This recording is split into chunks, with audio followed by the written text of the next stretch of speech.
No Casey Wong today, you got Matt McKeever instead, and I'm walking Nathan around some of my apartment buildings. You call the company that's used to replacing old boilers, their solution's going to be let's replace this old boiler. If you call the guy that's used to fixing old boilers, he's going to fix your old boiler. There's also one crazy tenant. Is that the one? I don't know, it's been a long time now, but I think so. If you ever need to replace one of these whole boxes, like $2,500, which I would never get. You're just like, it's metal boxes with locks.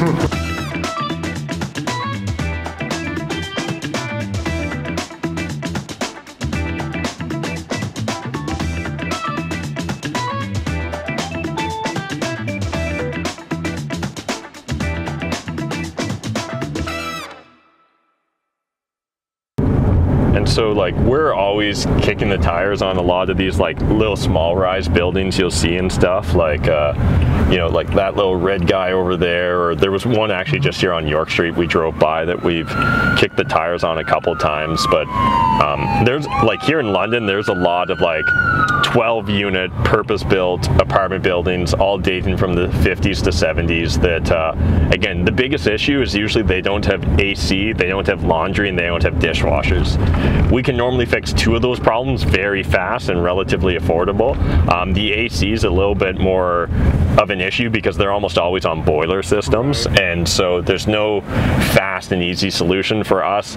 The solution we've been doing up until this point is just letting tenants put AC in their units. I know we've looked at doing the mini splits in a couple of our nicer higher end buildings, and they can make sense, but again, it really depends on the layout of your building and whether you've got enough external walls to mount those on. Mm-hmm. And do you find that the air conditioning is a big selling point, or like does that fetch a larger amount of rent? Like, how does that impact it? As weird as this sounds, it only matters in the summer, and so like most tenants aren't really thinking about that issue unless like it's hot.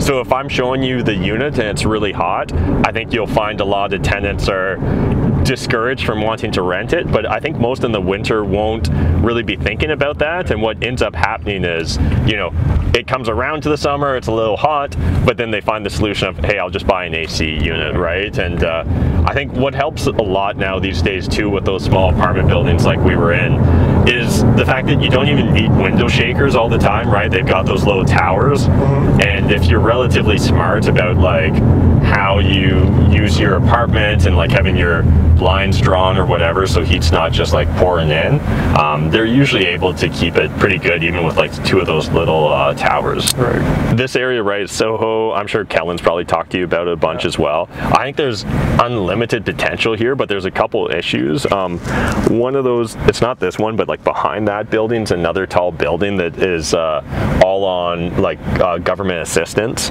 and what ends up happening is, like, this isn't like a political statement or criticism of anyone, but if you just get too much density of people that all have similar issues or struggles, it becomes really easy for predators to move into that space, right? So drug dealers and things like that. And unfortunately, because of that critical mass on Gray Street there, and plus the Salvation Army being so nearby, it really is a struggle for this area to like really become its full potential. And yet it's so close. Like, I see so much upside to it, and again, our apartment buildings that we're about to go see will benefit from it as well. But one of the signals was right after COVID was announced on this street, a property got sold for $150,000 a unit, and that was right after we had almost set a record by paying $140 a unit at the building we just saw. And that was really exciting to me because it was very clear that either stupid out of town money had came in, or someone was going to like really commit to that building in that area. And I think we'll continue to see just more and more of that seep in. That place back there, that's the place that you were talking about before on one of your videos, I think, as well. Yeah, the one with right the sign. On the water. Yeah. Yeah. Mm-hmm. Yeah, I actually regret not buying every property that I ever looked at, but especially that one. But what's kind of cool about this one is just, it was actually probably one of the first properties me and Jeff ever walked through. Back in 2017, someone had listed it for like $70,000 a unit. We decided it was way too expensive. We couldn't justify paying $70,000 a unit, and then 2 years later we buy it for $95,000 a unit, and we decided it's one of the best deals we've ever bought. So, and yeah, again, this is one where both properties we've seen today, Jeff literally just sat in the parking lot, hung out, was focused on just chatting to everyone that came and went from the building in the hopes of connecting with someone, and yeah, both times we were able to actually do it. There's also one crazy tenant. Is that the one? I don't know, it's been a long time now, but I think so. Probably one of the bigger struggles is we've got parking for about 11, maybe 12 here, and we've got 17 units, but because it's downtown, close to public transit, it's actually on London's bus rapid transit node that they're trying to do, so in theory, public transportation's really easy to get here, but obviously a lot of tenants still like to have a parking space, whether they've got a car or for visitors. And the other thing, we use a lot of these units for Airbnb just because it's so central to downtown. And so what we've got is an 11 unit here and then a 6 unit. They're all 2 beds, 1 bath. This property is a little weird just because the way it works out is this is on one pin, this is on one pin, and the parking lot's on a separate pin. So it was kind of interesting when we closed. The lawyers almost screwed up and forgot to include the parking lot, which would have really put a damper in things. This was the one that had the hoarder lady, right? If I remember? No. No? Young couple lives. Oh, was it? Okay, I don't even remember now then. Interesting. But, so yeah, this is kind of the typical unit. I think, obviously you can see we're close to getting done renovated, just lots of cleanup and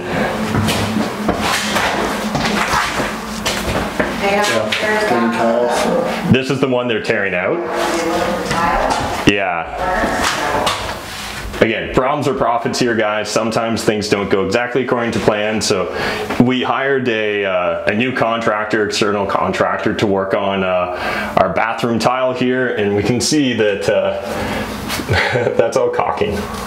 So there's no tile here. They came just a little short here, and we can see that throughout this entire thing, they just really subpar on their tile job. But at least we got lots of more tile. They're going to come back. They're going to have to rip all this out, replace it, do it for the same cost as what they originally agreed to. So usually the biggest frustration there is just your time, right? So it ends up adding a longer timeline. You probably lose a month of rent.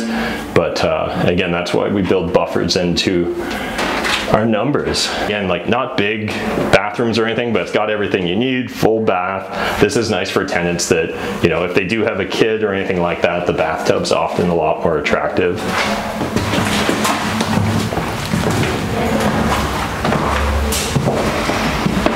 So yeah, just a simple 1 bedroom. This is a huge thing. Whenever you're going to do renovations, make sure that you leave an access panel once you're done here, guys. So this will allow us to shut off water to that shower. So for example, when someone fucks up the tile and you gotta rip everything out, you can turn this off just to make sure you don't accidentally hit anything. You can see we've got new shut-offs and stuff that were all added there as well, and new copper lines. But that to me, like, this is one of the smaller things that, like, only with experience do you really start to realize how important these access panels are, because otherwise you end up having to rip into the drywall. Sometimes this one's obvious, but sometimes it's a little bit harder to figure out where shut-offs could be, right? So again, if you can hide it in a closet, usually we're going to hide it in a bedroom closet if possible. Some other layouts it'll be in the linen closet, but again, having a closet abut up against where your water wall is on that bathtub is really valuable long term. Because when the leaks start, that way your tenant can actually shut it off rather than having to send someone with a hammer to bust through the drywall in order to find the shut off. Then realize there is no shut off, and now you've really got an issue on your hands.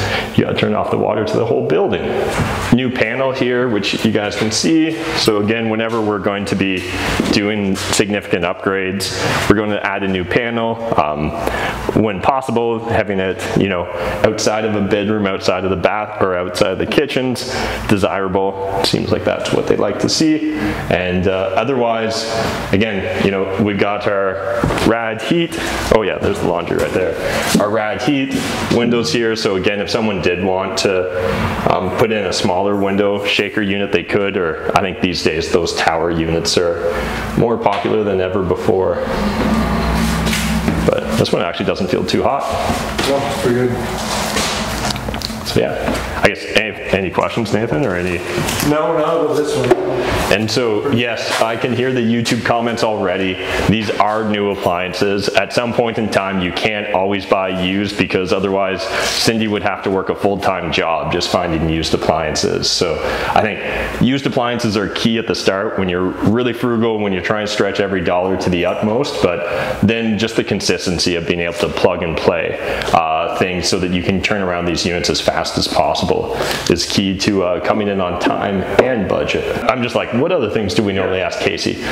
These are all our common colors, so you guys are going to see the boring gray everywhere, white for the trim and ceilings, and white in the bathroom, white tiles. Again, just want to keep everything nice, clean, simple. Same with the cabinets and all that. So it'd be pretty rare once we put in new appliances, as long as they're functional, we're probably going to stretch the lifetime of that. So I don't know exactly how long I'd plan on those appliances lasting us, but they should last 10 years or longer for sure. So again, you know, we do the stainless steel. If someone scratches it, it sucks, but we're not going to replace it. For this price point and kind of the tenants we're attracting, the idea that you've got stainless steel, even if there happens to be a dent or a scratch on it, it's still going to be more than attractive enough. You can see we've got the apartment-sized dishwasher in there as well, just to be able to offer that amenity to tenants. So again, sometimes in these tighter spaces, we're not able to get a full one in. Actually, I haven't even seen one of these little guys, but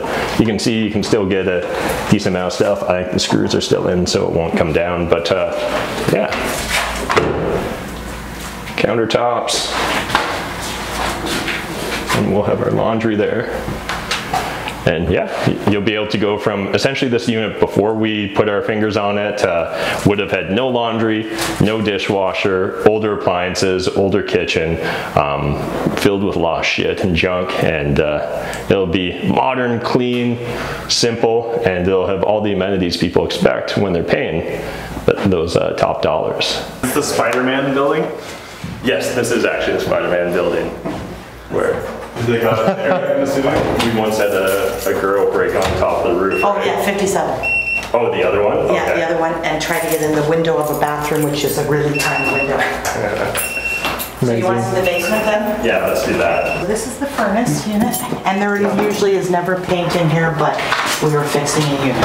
Mm-hmm. So yeah, you know, this is the Casey Wong shot where we're in the heart of the building. We've got our individual meters here, so all the units are on individual meters. Another old boiler here, but again, still gets the job done. So I think that's one of the things that I've really came away from is oftentimes if you had someone that cared about the building, own it before you, they've taken care of the mechanicals, they've taken care of the real bones of it, and these things will last a really long time.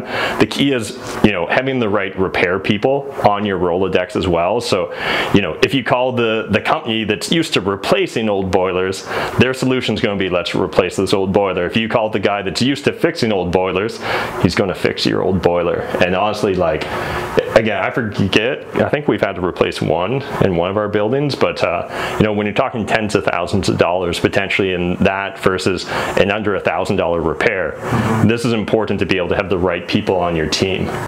What about windows that you're building, Matt? Like any of the buildings, have you had to replace any of the windows, or No, is that something you typically factor in your renovation budget? Yeah, so unless they're like broken or really unusable, we're usually going to stretch the windows just because, you know, any sort of gains or efficiency you get from like heat loss or, you know, being able to keep it more climate controlled, that usually isn't going to actually just pay the out of cost expense. And most tenants, realistically, they're going to have window coverings on the windows. So again, they're not regularly looking out of it. So even windows that maybe, you know, you've got a fog in between the two panes or anything like that, it's rare that we're going to, one, have tenants complain about it, two, that we're going to end up investing heavily to fix it. But yeah, good question. So for us, all our renovations are pretty much going to be flooring, paint, new kitchens, new bathroom, new appliances. If you guys didn't know, we use several of these units right now for Airbnb. This is where we actually just store a lot of our Airbnb extras, so a little bit of extra art, some little space heater, looks like, all the cleaning supplies, all that stuff. And essentially, right now we're using a third-party management company to do all of our Airbnb operations. So essentially, they rent it out, they're responsible for the cleaners, they're responsible for any random issues. They sometimes get bad tenants in here. We've definitely got a few stories. I'm sure if you got Cindy into a few shots, she could really tell some crazy stories. But again, it's one of those things that always works out in the end. So that's what we focus on. Again, there's probably some opportunity here for these spaces, because between the storage room, the lockers, this set of lockers, and laundry, I know that, again, we're always looking for those upsides. So it may not make sense today to want to drop whatever 70 plus grand to turn this into an apartment, but it may make a lot of sense 2, 3, 4 years from now. And so for us, we're really just focused on like, what's the incremental value of a new unit to that building, right? Right now we're maybe at $160,000, $170,000 in value that could be added, and so we're probably getting close to a tipping point. But because we've got other buildings, other projects, this will take a lot of permits and stuff, where a lot of our other turnovers aren't going to require any permits outside the electrical, right? When we're putting in a new panel, our electrician can handle that, deal with ESA and all those things. So usually we have a much faster turnaround time, where this or turning over the other storage unit that we were looking at the last building, those take a much bigger commitment overall, right? Because we're going to look at a much longer timeline. And again, it's just going to be longer timeline before we really recoup that money. So unless we're timing it with a refinance or something else of that nature, and oftentimes our refinances are going to be quick. So we're going to be 12 to 24 months unless we got crazy VTB on a property. And so usually, you know, we're coming into a couple vacant units. It makes a lot more sense. Let's focus on turning over those vacant units, get 1 or 2 more vacant, and be able to refinance and move on. And realistically, we'll probably time this around the next refi. So 3 to 5 years from now, because we actually just refinanced it at the start of this year or end of last year. So we'll probably wait another 3 to 5 years, and then you'll see us actually really heavily change the layout of this particular area. Who's making decisions around whether or not a unit should be an Airbnb unit versus a long-term rental? How do you decide? I think for us, what started off was, this was our first building, and we really had an eclectic tenant profile. So like, we had some great tenants, we had some terrible tenants, and we knew that, for example, one of the units had been literally cordoned off as a what was it called? Like some sort of like health issue, because the SPCA ended up having to go in there and take the pets out of there because it was in such a terrible thing. They found multiple dead animals in that unit as well, so old pets. And so because of that, it can sometimes be hard to attract the best tenants to a building that's transitioning. So for us, you know, we were trying, I think there was 1 or 2 people that may be dealing in some illegal substances and things like that. So we were really focused on trying to stabilize the building and turn it around, and having Airbnb here just kind of gave us the opportunity to still control the unit, rather than maybe, let's say that it was C tenants and we're trying to get A tenants. Sometimes it can be hard to work your way up from C to A. Sometimes you kind of have to go C, B, A. And so for us, instead, that transition period is often going to be an Airbnb instead. And sometimes we make more money because of Airbnb. Sometimes COVID happens and you make less money because of Airbnb. It is definitely one of those things where you're rolling with the punches. But the nice thing was, had things ever got really bad for us during COVID, we could have switched those over into apartments at least, and then rent them out.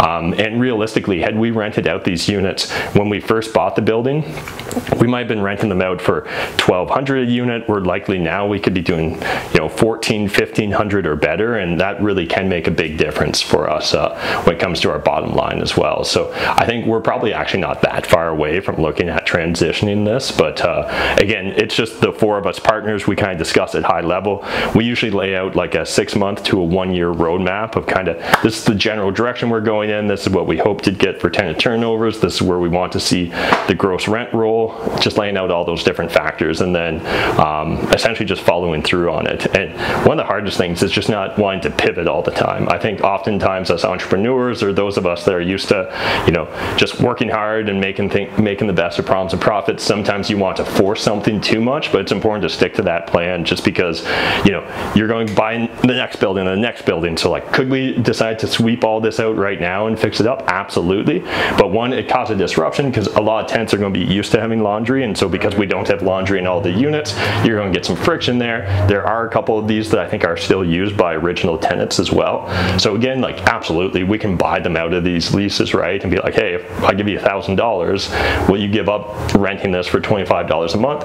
Most of them will say yes, but again, the overall disruptions really just aren't worth it for us. This building, 11 units. The one behind you guys is 17 units here on this little parcel here in London. And you know, what's exciting to me is, while you may look across the street and some of these houses look a little bit rough, a little bit older, they're actually selling for top dollar these days. I'm going to say about 18 months ago, about 300 meters down the road, there was a triplex that sold for $700,000 and something. And again, this was kind of before the market started going crazy. There were high-end units, but it really just showcased for us, like, there's a lot of potential, just because we're essentially, you know, one bus ride downtown. It's 10-minute bus ride max.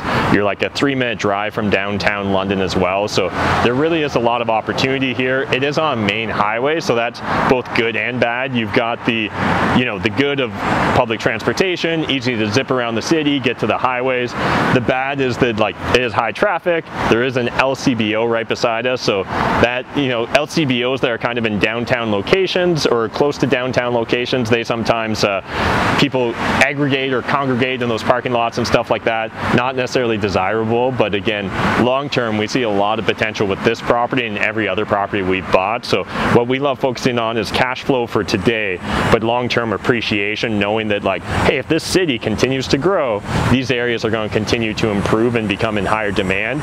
Just because, again, pre-COVID, one of my main theses was people want to be around other people. They want to feel that sense of connection.